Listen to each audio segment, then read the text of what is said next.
Una de las razones por las que hemos colocado este bombardeo sobre Sarajevo, que yo grabé en diciembre del año 92, es porque el edificio recuerda algunos de los lugares donde nosotros nos escondíamos cuando caían las bombas sobre Sarajevo, ¿no? Esto que se está escuchando es un bombardeo prácticamente sin editar, que dura 8 minutos en la cinta, que yo grabé con una grabadora, el público, el espectador se puede dar cuenta hasta dónde puede llegar la intensidad del fuego, ¿no? Es un fuego real, de disparos de artillería pesada, morteros, disparos de francotiradores, disparos de ametralladoras pesadas, disparos que salen, disparos que llegan. Entonces, bueno, yo creo que era importante empezar la exposición con un grupo de imágenes que van apareciendo de diferentes lugares donde yo he trabajado a lo largo de 30 años, conflictos armados, situaciones de impacto de la violencia contra los civiles, ¿no? Y bajo esta atmósfera, digamos, impactante, ¿no? O sea, si aquí te colocas delante y estás en silencio absoluto y aguantas 5 minutos, yo creo que va a ser difícil que lo olvides, ¿no? Es un espacio curioso, ¿no? Es un espacio único. Y yo creo que además era muy importante que cuando me ofrecieron este espacio, yo al principio hacía mucho frío, estaba desarbolado, pero yo creo que mis imágenes aquí funcionan muy bien. Yo creo que aquí, pues la verdad es que las personas que visiten esta exposición se van a dar cuenta de lo que es el propio clima, la climatología del lugar, te permite acercarte más a la realidad de la guerra, ¿no? Yo creo que la atmósfera que hay aquí recrea un poco los lugares que nosotros hemos visitado durante las guerras, sobre todo en zonas de mucho frío, ¿no? Los Balcanes hacía mucho frío, o sea, en Sarajevo, en diciembre y en enero, uno llega a los 20 grados bajo cero. Imagínense el espectador sin agua, sin luz, sin calefacción en las casas. A veces hacía más frío en los interiores que en los exteriores. Yo recuerdo haber entrado en lugares que por la humedad, me recuerda un poco esto, es más frío que incluso que el lugar exterior, ¿no? Y aquí pasa un poco lo mismo, ¿no? O sea, yo creo que este lugar es un lugar ideal para ver este tipo de exposiciones, ¿no? Que si vamos a hablar de la guerra, mostremos la guerra. O sea, esto es la guerra. Esto es lo que sufre la población cuando es bombardeada salvajemente. En los Balcanes hace 20 años, o ayer en Siria, o hace meses en Libia, ¿no? O sea, esto es el día a día de una guerra. El cerco de Sarajevo, que fue un lugar donde yo al menos crecí fotográficamente, donde yo de alguna manera dejé la pubertad del periodismo y me convertí en un hombre, entre comillas. Fue una cobertura muy dura porque una vez que nosotros trabajábamos el cerco y entramos en la ciudad cercada, nosotros éramos uno más. Las bombas nos preguntan, ¿usted es periodista extranjero? Entonces no le mato. ¿Usted es un niño? No le mato. ¿Usted es una mujer? No le mato. No, las bombas caen y matan. Y da igual, no preguntan, matan. Y además nosotros encima, al menos en mi caso, yo pasaba muchas horas en la calle. Al principio llevaba un chaleco antibalas, pero al final me daba hasta vergüenza llevar un chaleco antibalas porque la inmensa mayoría de la población de Sarajevo no llevaba chaleco antibalas, evidentemente, ¿no? Y yo salía incluso a la calle, yo vivía en casas particulares durante una gran parte de la guerra con amigos y me obligaban a salir, me decían, sal a la calle con un chaleco antibalas, pasas demasiado tiempo fuera en la calle como para que una esquirla te pueda digamos, herir, ¿no? Y uno acaba convirtiéndose en un cercado más.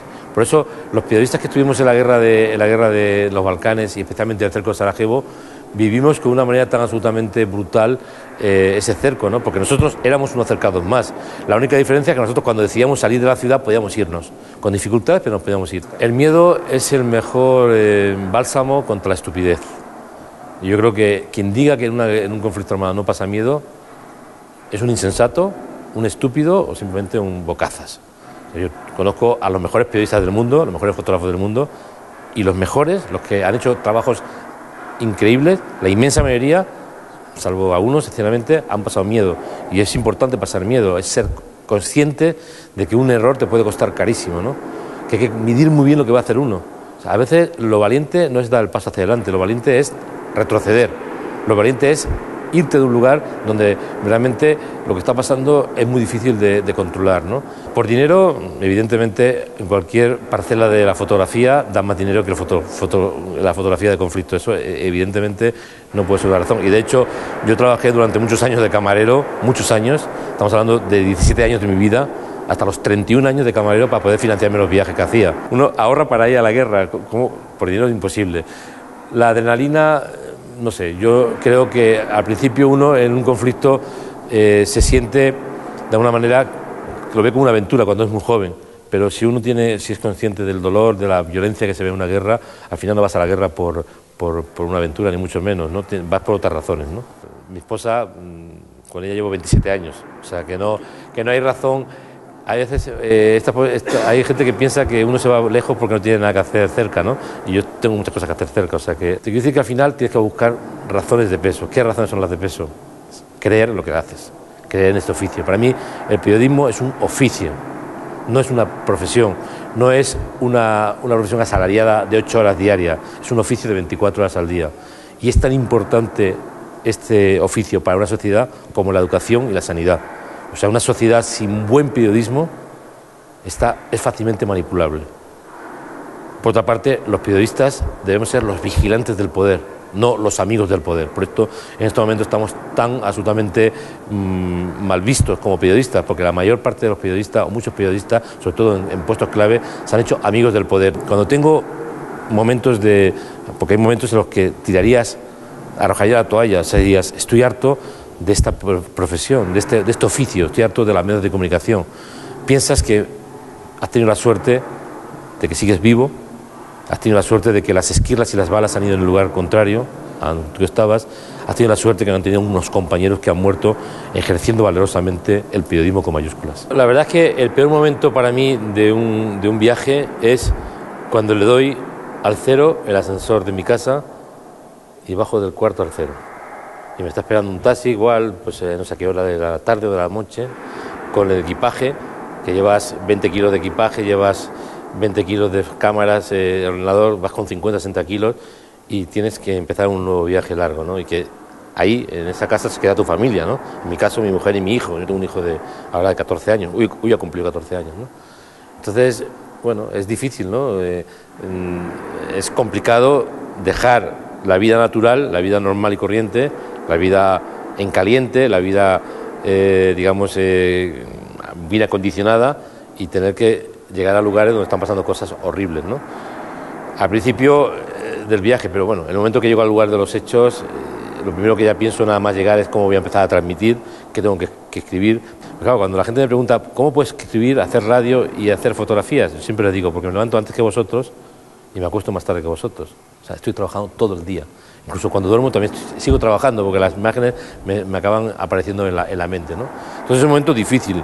Y ha habido momentos también en mi vida en los que, claro, mi hijo era consciente, muy pequeño, lo descubrimos por comentarios que mi hijo había hecho a compañeros de colegio, y los compañeros de colegio se lo habían hecho a sus madres, y sus madres se lo habían contado a mi esposa y a mí, ¿no?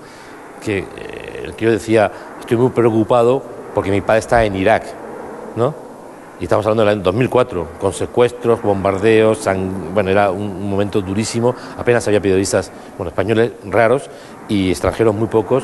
Y claro, el chico veía cada día Irak, porque está acostumbrado a ver la televisión y los telediarios de que era pequeñito, veía todos los días Irak, la muerte en Irak, bombardeos, hoy 100 muertos, 60 muertos, 60 muertos. Y él le decía a sus compañeros, tengo miedo de que mi padre lo maten, ¿no? Y a veces esto lo contaba con 4, con 5, con 6 años, ¿no? Y realmente era difícil. Hasta el final decidimos engañarle, ¿no? Entre comillas. En vez de contarle que iba a Irak, le decía que me iba al Kurdistán. Yo aprendí a hacer fotografías en América Latina. Aquí fue donde aprendí. Aquí fue donde conocí a los mejores fotógrafos del mundo, porque en aquel momento las guerras mediáticas, las guerras que ocupaban las portadas de Time, de Newsweek, de New York Times, de Washington Post, era El Salvador, era Nicaragua, era Panamá. Y aquí fue donde empecé a hacer fotografías, en El Salvador, estas imágenes de El Salvador, imágenes de momentos muy duros en El Salvador, de escenas duras. O sea, esta escena, por ejemplo, ver como unos soldados jovencísimos. Este cuchillo está doblado porque antes de utilizar este cuchillo, utilizó este. Y al intentar meterle un puñal a esta persona muerta, le pegó en las costillas y el puñal se dobló. Aquí éramos 3 fotógrafos españoles que tomamos unas imágenes impresionantes, luego les cortó las orejas. Yo esta fotografía la publiqué en portada en Diario 16 en su momento, estamos hablando de noviembre de 1989, ¿no? O sea, hace ya 23 años, ¿no? Y tuvo un impacto bastante grande, ¿no? Entonces, los soldados eran niños, como aquí, ¿no? Aquí vemos también, si os fijáis en las caras, son todos muchachos de 15, 16 años, guerrilleros, que en los combates, cuando morían, los tiraban en el cementerio y los familiares venían a reconocerlos, ¿no? Aquí los espectadores ven muertos y gente mirando, pero yo recuerdo el olor espantoso, porque los cuerpos en descomposición en Centroamérica, donde realmente el calor es espantoso, a las pocas horas ya el olor es muy fuerte. De hecho, algunos ya tienen el pañuelo en la cabeza. Entonces, a mí no me gusta recrearme en este tipo de situaciones. De hecho, muy pocas veces he fotografiado posteriormente cadáveres, ¿no? Me gusta más fotografiar, digamos, a los supervivientes, ¿no? Más que a los muertos. Siempre he dicho que los muertos son el menor problema de una guerra. Un muerto lo entierras y ahí se acaba el problema. Los familiares lloran, los hijos lloran, los padres lloran, los hermanos lloran, las esposas o los esposos lloran, pero se acaba el problema. El problema, imagínense qué significa para una persona que se queda mutilada, que se queda ciega. Aquí al final vemos unas imágenes que son también del Salvador, pero cuando acaba la guerra. Cuando faltaban días para acabar la guerra, yo fui a El Salvador, porque yo había cubierto 8 años El Salvador y quería ver la paz. Me di cuenta de que para mi mente era muy importante cerrar el círculo. Y el círculo, o el ciclo, se cerraba cubriendo también los acontecimientos en el momento de la paz. Y me fui a un pueblo, Chuchitoto, donde yo había estado en momentos durísimos de combates, durísimos, entre la guerrilla y el ejército. Y decía, quiero elegir un pueblo muy machacado por la guerra para ver qué pasa cuando ha llegado la paz. Y en una mañana, en una jornada, tomé imágenes muy bonitas. Tomé imágenes como esta, tomé imágenes de gente tranquilamente en las calles, niños jugando, todo destruido, pero estaba llegando la paz. Siempre me gusta volver a los sitios que he visitado durante la guerra para de alguna manera contar lo que tiene de bueno llegar a la paz. Porque aunque las guerras para mí solamente se acaban cuando sus consecuencias se superan, el que no haya combates, el que no haya bombardeos, para la población civil que vive allí, realmente son momentos muy emotivos, ¿no? Poder volver a salir a la calle, poder volver a comer en los restaurantes, poder volver a pasear, poder volver a que los niños estén en la calle sin miedo a que los maten, eso para la población civil es muy importante. En 1989, cuando cayó el muro de Berlín, yo estaba en El Salvador. Y al caer el muro de Berlín y finalizar la Guerra Fría, todos pensamos que el mundo se iba a pacificar, que iba a haber menos guerras. Incluso, irónicamente, decíamos, nos vamos a quedar sin trabajo, ¿qué vamos a hacer a partir de ahora? Eso es lo que pensábamos en 1989. Y no solamente ocurrió esto, ocurrió todo lo contrario. La caída del muro de Berlín provocó la desintegración de la Unión Soviética y la desintegración de la antigua Yugoslavia. Cuando empezó la primera guerra en los Balcanes, que fue la guerra de Eslovenia, que apenas duró 10 días, yo estaba todavía trabajando de camarero. Era julio del 99, trabajaba de camarero, del 91, trabajaba de camarero. Cuando empezó la guerra de Croacia, yo también trabajaba de camarero. Y cuando acabé ese periplo, que fue a finales de agosto del 1991, me marché a la guerra de Croacia. Y fue impresionante, ¿no? Porque yo había conocido la antigua Yugoslavia una década antes. Lo que a mí me llamó la atención es que para nosotros los yugoslavos no nos acordamos, pero la gente de mi generación tenemos buena memoria. Eran los que nos ganaban siempre a fútbol, los que nos ganaban siempre a baloncesto. Los yugoslavos eran más altos que nosotros, más guapos, tanto los hombres como las mujeres. Hablaban mejor inglés, estaban mejor preparados que nosotros. Nos estaban dando lecciones de lo que tiene que ser un tránsito de la dictadura a la democracia, lecciones. Y de repente todo esto salta por los aires. Y llegas a un país que yo conocía, donde toda esta gente que hablaba mejor que nosotros el inglés y que eran más altos y más guapos y nos ganaban al baloncesto, salían a tiros de una manera brutal, además con ganas de matarse. Y yo recuerdo la guerra de Croacia que quedé espantado. Yo venía de Centroamérica y ahí las guerras obedecían a una lógica más inteligible para mí, ¿no? Las guerras eran guerras, digamos, guerras entre campesinos, entre la opulencia y la pobreza, guerrilleros que iban diciendo que eran marxistas. Había una lógica. Aquí era todo lo mismo. No sabías reconocer lo que era un croata de un serbio de un croata. De hecho, es imposible de reconocer. La única diferencia son la religión. O sea, era todo un lío tremendo y la gente se mataba con pasión, con mucha pasión. Entonces yo recuerdo que era muy fácil llegar a la línea del frente, pero muy peligroso. Tú podías llegar por el lado croata hasta en la línea del frente, pero allí no tiraban con disparos ni con artillería pequeña, ¿no? Allí tiraban con artillería pesada, bombardeaban con aviones, tiraban proyectiles de 155 milímetros, tiraban morteros de 120. Esto era una mañana de junio del 92 en Sarajevo. Esa mañana mi amigo Santiago Lyon y yo, que llevamos 3 semanas en Sarajevo, a levantarnos muy cansados, porque llevábamos 3 semanas en una situación muy difícil, habíamos decidido que nos teníamos que empezar a pensar en marcharnos, ¿no? Porque estábamos muy cansados psicológicamente. Y salimos a la calle y nada más salir a la calle con nuestro coche, que conducía él, nos dimos cuenta de que el ambiente era un ambiente muy, muy curioso. Habían empezado a bombardear la ciudad en horas, porque las guerras también tienen horarios, y los serbios habían empezado a bombardear la ciudad en una hora que no era la habitual. Había mucha gente en la calle corriendo de un lado para otro. Y yo recuerdo que pensamos, aquí hoy iba a haber una matanza. Y entonces empezaron a tirar morteros contra el centro de la ciudad y empezaron a matar gente. Nosotros habíamos llegado del hospital, donde habíamos trasladado a unos heridos en nuestro coche, porque no había servicios de emergencia. Y al llegar a esta plaza, que estaba cerrada, estábamos entrando a la plaza, estábamos viendo cómo estaban sacando unos cuerpos de un proyectil anterior, y entonces saltó por los aires todo. Yo me fui al suelo por la onda expansiva. La única suerte es que la metralla, bueno, la única suerte para mí, no para ellos, que la metralla se fue para el lado contrario y mató a 4 personas delante nuestro, ¿no? Yo me levanté del suelo muy aturdido, pero empecé a hacer fotografías, ¿no? Mi amigo Santi Lyon, que trabaja para AP, hoy día es el máximo responsable de AP en el mundo, tomó fotografías como esta, que fueron portadas en todos los diarios del mundo, ¿no? Lo problemático muchas veces en Sarajevo es que después de un mortero venía otro. O sea, ellos aprovechaban, tiraban uno, paraban unos segundos, cuando llegaban los equipos de emergencia para llevarse a los heridos, caían los otros para matar a más gente, ¿no? Era un joven que venía andando desde más allá y un francotirador que estaba detrás del río lo alcanzó de un disparo pleno y lo mató. Y lo mató y cayó muerto más o menos como a unos 40 metros de donde está. Entonces, esta persona y otro más, al verlo, intentaron traerlo para acá, pero siguen disparando los francotiradores, ¿no? Finalmente consiguieron traerlo hasta aquí y unos minutos antes yo hice fotografías durante toda la secuencia, tanto en blanco y negro como en color. Le estuvieron enviando la documentación para ver quién era. Y estaban a la espera de que viniesen los equipos de emergencia para llevárselo a la morgue. En esta parte de aquí en color está lo más evidente de la guerra, que son los muertos, los heridos, los traslados de los heridos, estas niñas que murieron mientras que jugaban a la comba en este lugar.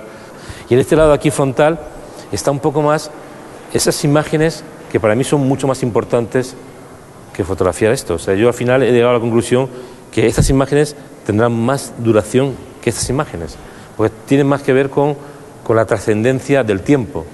Dentro de 30 años, 40 años, 50 años, cuando se hable de la guerra de Bosnia, evidentemente esas fotos también son importantes, pero estas van a tener más recorrido, seguro.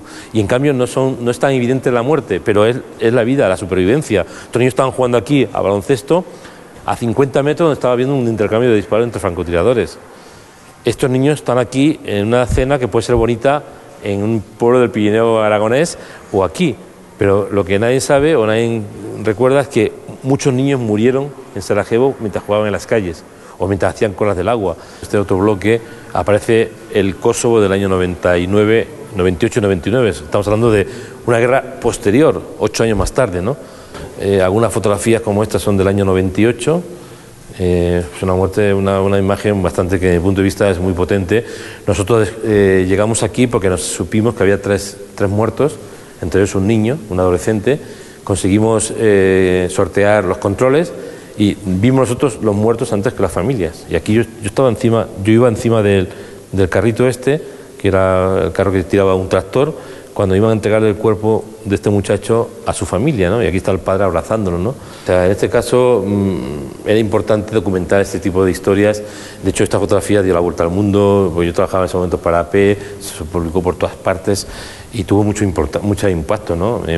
Y para los familiares era importante que se supiera lo que estaba pasando, ¿no? Porque los que mataban querían evitar por encima de todo, un poco como pasa hoy día en Siria, que los periodistas puedan llegar a los sitios donde están pasando las cosas, ¿no? Pertenece a un momento de la historia muy dramático, que es la deportación de los albano-kosovares de Kosovo, ¿no? O sea, fueron expulsados y antes de atravesar la frontera les quitaban sus documentaciones, les quitaban las matrículas a los coches para destruir su identidad, ¿no? Esto fue muy duro y yo recuerdo que yo estaba en la frontera y cuando vi venir estas niñas levantaron, hacía un frío espantoso, estaba lloviendo, estas niñas levantaron esta especie como de tela que tapaba el carrito donde iban metidas ellas y vi estos ojos y rápidamente tomé la imagen, ¿no? Porque los ojos hablan por sí solos, ¿no? Esto se había prohibido en Europa. Nuremberg se creó para acabar con esto.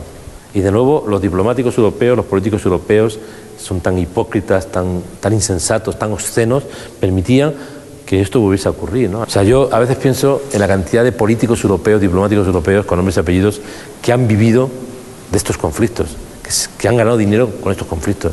Pero es verdad que las mujeres son normalmente, en este tipo de situaciones, sus rostros son mucho más dolorosos, ¿no?, que la de los hombres, ¿no? Los hombres quizás son más impasibles, pero son peor tratados los hombres. Estos hombres, antes de abandonar la frontera, pues seguramente han sido maltratados, han sido golpeados. Se ha golpeado antes a los hombres que a las mujeres, ¿no? Y a veces incluso el hombre no puede ser protector de su familia y se siente maltratado y se siente incluso avergonzado por no poder proteger a su familia, ¿no? Cuando el sistema político, la estabilidad política, económica, las estructuras políticas se desmorona, pues empieza a aparecer lo peor del hombre con mayúscula, del ser humano. Y los hombres hemos matado desde los tiempos inmemoriales y seguiremos matando hasta que no haya ni un solo ser humano. O sea, la guerra es un gran negocio y la guerra es parte de la idiosincrasia de los seres humanos. África 94 fue Ruanda, ¿no? Fue el gran desastre de Ruanda. Y a mí muchas veces me han preguntado cuál ha sido la situación más terrible que yo he tenido que documentar, ¿no? A mí no me gusta comparar una historia con otra, porque creo que sería como clasificar a las víctimas de primera, segunda, tercera categoría. Pero realmente si tengo que buscar una especie de corazón de las tinieblas de mis coberturas, eso es Ruanda. Eso es el caos que se montó en Ruanda a partir de abril del 94. Sobre todo, yo no cubrí la primera parte, pero sí la segunda, cuando los Hutus llegaron a Goma, en el Zaire, y se produjo este desastre humanitario con decenas de miles de personas que morían de cólera, ¿no? Que había que hacer fosas comunes de 500 metros para tirar los cadáveres de niños, de bebés, de hombres, mujeres. Y yo recuerdo este día, para mí fue muy especial, ¿no? Porque iba con un periodista amigo mío, Alfonso Armada, con el que había estado en los Balcanes, con el que luego viajé a Sudán, a Somalia, a Liberia, y decidimos contar los cadáveres desde el aeropuerto hasta este lugar, que eran 5 kilómetros. Y todos estos son cadáveres, ¿no? Contamos unos 1.500 cuerpos, ¿no? Entonces dijimos, esto está fuera de control, o sea, la gente moría más rápidamente de lo que era posible sacar los cadáveres de las calles, y esto iba a provocar una epidemia, ¿no? Un día le dije a Alfonso, mira Alfonso, estamos viendo cosas terribles, pero no nos podemos dejar influir por este desastre hasta el punto de que lleguemos a enfermar nosotros. O sea, tenemos que comer cada día, hay que hacer una comida diaria, aunque sea una diaria. Era muy complicado comer. Hay que dormir cada día un número de horas para que al día siguiente, porque esto era un día detrás de otro, esto no era llego aquí, hago una foto y me voy a mi casa, no, es que era semanas y semanas que pasaba todo esto. Literalmente tuvimos que pisar cadáveres para movernos en los campos de refugiados. Los enfermos de cólera, disentería o malaria miraban a la cámara, agonizaban y morían. En 3 disparos imprimías el tránsito entre la vida y la muerte. Podías elegir los muertos o esperar a la mejor luz porque nadie se quejaba o te molestaba. Las imágenes de Goma supuraron mi conciencia y nunca dejaron de perseguirme en sueños. O sea, era un caos absoluto en todos los sentidos, ¿no? Entonces, estas niñas murieron, todas, de cólera. Era un orfanato donde cabían 500 personas y había 5.000 niños, ¿no? Otras imágenes de la violencia, de lo que es el espanto del hambre, de las hambrunas en el Sudán, ¿no? Hay hambrunas porque hay guerra, el día que se acabe la guerra se acabarán las hambrunas, ¿no? Es una guerra donde había muchos niños combatientes, ¿no? Como estamos viendo aquí en las imágenes, ¿no? Que de repente mataban porque eran los dueños de la vida y de la muerte en las calles, ¿no? Y todos eran víctimas al mismo tiempo. Bueno, la amputación como arma de guerra, ¿no? Impresionante. Sí, bueno, ella, María Coromá, le cortaba la mano cuando tenía 3 meses, ¿no? Y aquí tenía 2 años, estaba con su mamá, ¿no? O todos estos mutilados, porque la amputación se utilizó como arma de guerra en Sierra Leona. Claro, alguien puede decir, ¿se puede ser tan salvaje? Cuidado, es una estrategia de guerra. Es una estrategia de guerra. Tú llegas a una aldea, coges 5 personas, las personas más influyentes de la aldea, y les cortas los brazos. Esa aldea está bajo tu control. Nadie se va a atrever a decir, vamos, nada.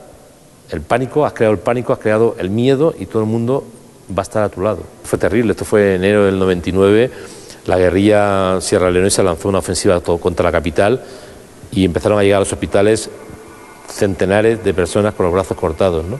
En este caso, Samuel Taylor, que no sé luego qué ha pasado con él, le habían cortado los 2 brazos y le habían cortado la lengua. Bueno, lo que hay que demostrar claramente es que si queremos de verdaderamente la paz, tenemos que crear la paz. Y para que haya paz tiene que haber unas condiciones de pacificación, tenemos que resolver el problema de la guerra como negocio. Tenemos que dejar de vender armas, tenemos que dejar de hacer negocios con el petróleo. Vidas Minadas empieza en 1995, un encargo de una revista del Corazón. Me llama el dueño, no el director, el dueño, para encargarme, para decirme si me apetece, si quiero hacer un reportaje sobre víctimas de minas antipersonas. Además, me financia el viaje, incluso me da unos buenos honorarios. Sorprendentemente no era un diario de referencia, un diario de estos serios. Y me fui a Angola y ahí me di cuenta de que existía una situación brutal, porque la mina no es un arma de guerra, es un arma de guerra, pero sobre todo actúa en la posguerra.